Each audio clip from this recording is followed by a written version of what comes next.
This is just taking up some little common, just talking about some little common errors that or things that bureaus sort of report to me that are not being done 100% correct all the time.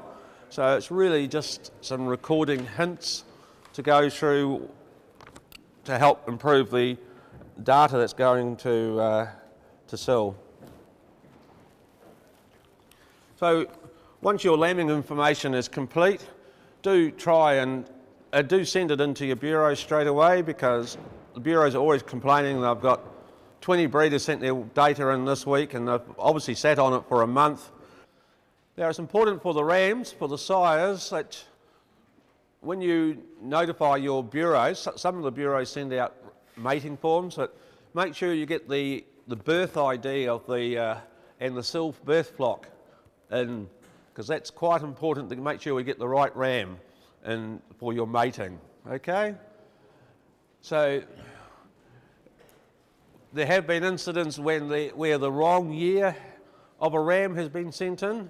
You know, if you get an older ram, you think, oh, I bought a born 12, but it actually was a born 13, or the other way around. So do double check all these outside rams. You probably know all your own rams well, but double check that you got the right breeder's flock number, not the flock book number. It's got to be the SIL flock number or the breeder's name. But it's important to also, some breeders have more than one flock, so if you've got a composite ram, just double check that you got the right flock.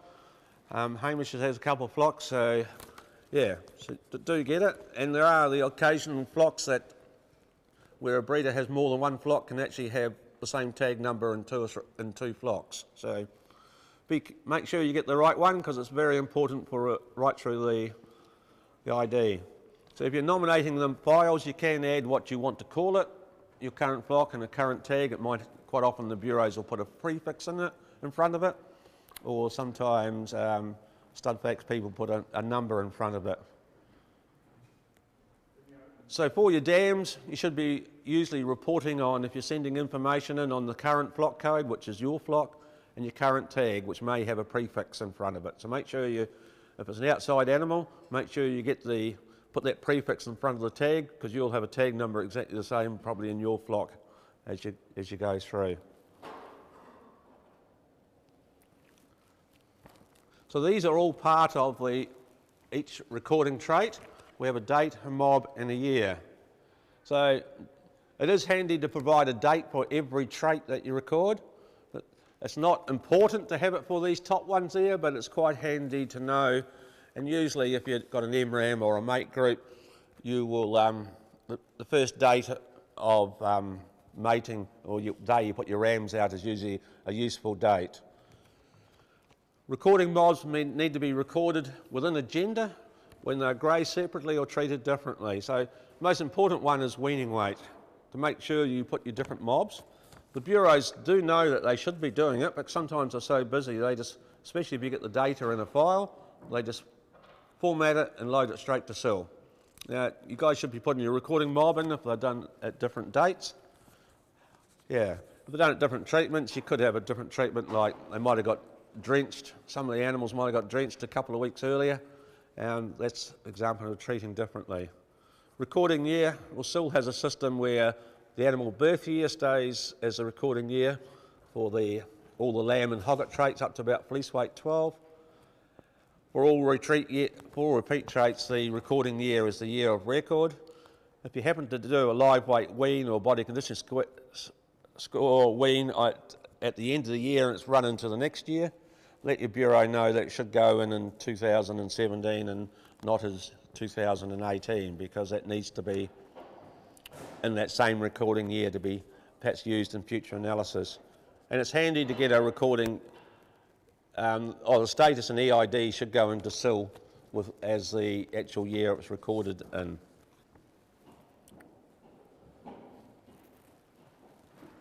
Again, send your data in as soon as it's completed. This data can be used, once it's in SIL, it can be, if you're in a flock group, for example, that data could influence other flocks within SIL itself also, by the sire information being used, or you could be in a flock group that might have a report in to go out to, there's quite a few breed flock groups that are still in SIL, and they may have dates for cut-off dates for information. This EID is always going to be a tricky one. It's notify them of change of EIDs to your bureau as soon as you send some data in, because otherwise it's only going to slow down the process if you don't notify them. So it's important that these change of EIDs are notified. Again, with the preg scans mentioned yesterday, do record the zeros for ewes, because there have been some flocks that haven't recorded the zeros, so please do record them. This is quite an important one too, lamb live weights. We need to get the autumn weight, well I call it the autumn weight, could be a summer weight, but we need to get at least one weight on both genders. That helps for the old growth curve that we have in SIL, and if you don't, quite often the rams might be recorded when you do a meat scan, but the females are not. So they must come in for a drench, so sometime in that February, March, April period, just take a weight on them and send it to SIL, because it's quite handy for the old growth curve. I did add for lamb fleece weights, both genders should be recorded, but that's up to you guys, but it's very helpful for SIL if they have both genders, it's just more information in there. And live weight mate and body condition score is a recommendation now that you should be recording this trait for dual purpose flocks, because sometime soon the dual purpose adult size gold trait group is going to rely on live weight mate for its connectedness. So if you're not taking weights on live weight mate, it means you'll drop out of the connectedness things, and which will mean that you'll drop out of the connectedness issues for NZ maternal worth. Okay, so I still got a couple of slides on what we talked about yesterday with Hamish, but is there any questions on what I've talked about today? Just there. Not from you?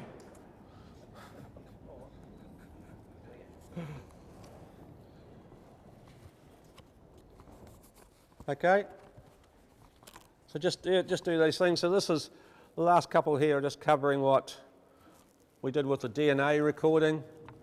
Again, getting that for the rams, getting that SIL birth ID when you send it in with the mate groups, make sure that's correct.